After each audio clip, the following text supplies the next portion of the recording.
भावानो, 220 रुपयाला चिकन दम बिर्याणी आहे 1 किलो. त्याच्यामध्ये आपण 1 किलो क्वांटिटी जर बघितली तर ह्या 2 हंड्या येतात. 2 हंड्या ज्याच्यामध्ये दोघं जण आरामात पोट भरून खाऊ शकतात. अशा 2 हंड्या येतात, जे फक्त ज्याची प्राइस असणार आहे फक्त 220 रुपये. एक हंडीची आपण आता क्वांटिटी चेक करूया किती आहे आणि काय आहे त्याच्यामध्ये.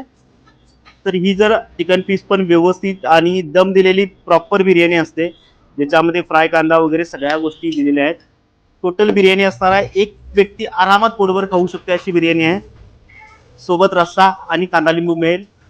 या 2 हंडी म्हणजे आपल्या एक गोष्ट लक्षात घ्या, आपली 1 किलो चिकन दम बिर्याणी वजन करून म्हणजे ज्याच्यामध्ये 2 बिर्याणी येणार आहे, 2 हंडी बिर्याणी येणार आहे, ज्याच्यामध्ये दोघं जण आरामात पोटभर खातात. ओके. त्याच्यासाठी पत्ता लिहून घ्या. आपला पत्ता कोल्हापूरमध्ये पत्ता आहे. बागल चौक मध्ये, शाहूपुरी बागल चौक मध्ये कब्रस्तान मस्जिद आहे. त्याच्या शेजारी राज ऑटोमोबाईल्स किंवा SS कम्युनिकेशन आहे. त्याच्या एक्झॅक्ट समोर आहे स्टार कुशन म्हणून आहे, त्याच्या बरोबर वरती आहे. तर इथं वेळ जी आहे आपली 12 ते 3 दुपारी आहे, संध्याकाळी 6 ते 9 असणार आहे. तर या वेळेत फोन करून यायचंय. बिर्याणी आपल्याला मिळेल. एकदम चवीची बिर्याणी, दम बिर्याणी, प्रॉपर दम बिर्याणी खायची असेल तर चाचा बिर्याणीला एकदा व्हिजिट द्यायला लागतं. धन्यवाद.